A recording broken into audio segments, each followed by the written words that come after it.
আমি আগে এই ভুলটাই করতাম। তো আপনারা অনেকে জানেন না যে সোলারের জন্য কোন তারটা ইউজ করবেন। এটা হচ্ছে অনেক বড় একটা বিষয়, কারণ মেইন আউটপুট পাওয়ার জন্য কিন্তু সোলারের তার অনেক সময় ডিপেন্ডেন্ট। তো এটা হচ্ছে 70-76 একটা ফ্লেক্সিবল কেবল। সোলারের জন্য অবশ্যই ফ্লেক্সিবল কেবল ইউজ করতে হবে। আমি আগে অনেকের কথা শুনে অনেকে বলতো যে কারেন্টের তার ইউজ করলে কোনো সমস্যা হবে না, কারেন্টের তার ডিরেক্টলি ইউজ করা যাবে। তো আমি এরকম আমার বাসায় কারেন্টের তার ছিল, আমি এগুলো লাগাই দিছিলাম। লাগানোর পরে আমার টোটাল 130 ওয়াট থেকে আমি পাইতাম শুধুমাত্র 20 থেকে 30 ওয়াট। এখন মোটামুটি ভালো পাই।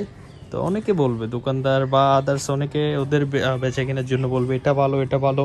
তারপরে অবশ্যই যাচাই বাছাই করেই নেবেন যে কোনো কিছু নেওয়ার সময়।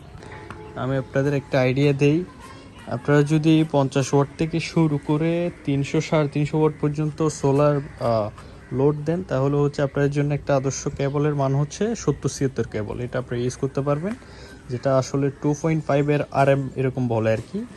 তো এরপরে 400 ওয়াটের উপরে আপনার 600 ওয়াট পর্যন্ত হলে আপনি 4 RM এর তার ইউজ করতে পারেন। এগুলো হচ্ছে এগুলোর জন্য মোটামুটি ভালো।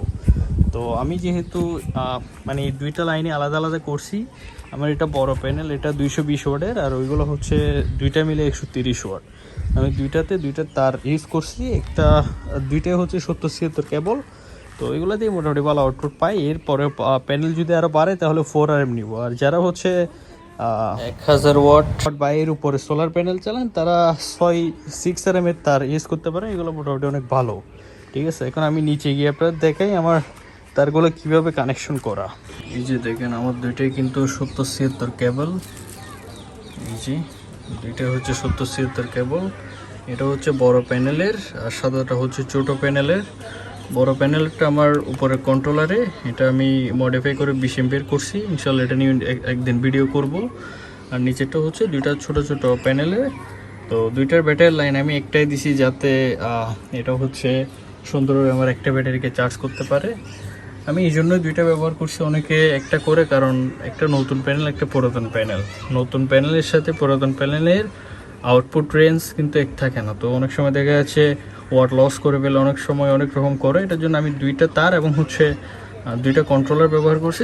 যেহেতু এগুলো হচ্ছে আমার আগে ছিল, এটা রহিম আপ্রোজের 2017 সালের কন্ট্রোলার, অনেক ভালো। ভিতরে সার্কিটও আমি খুলে দেখছিলাম, অনেক ভালো সার্কিট, যা বর্তমানে হচ্ছে মানে পাওয়া অনেক দুষ্কর। এই হচ্ছে আমার অবস্থা। ভিতরে কিন্তু অলরেডি এসি লোড চলতেছে আমার এখান থেকে, যার কারণে 144 ওয়াট করে ঢুকতেছে এখনো পর্যন্ত। ব্যাটারি বলতে গেলে ফুল চার্জ। এই হচ্ছে অবস্থা। আপনাদের যদি কোনো কিছু নিয়ে ভিডিও চান, তাহলে অবশ্যই আমাকে কমেন্ট করে জানাবেন। ইনশাল্লাহ আমি ভিডিও দেওয়ার ট্রাই করব।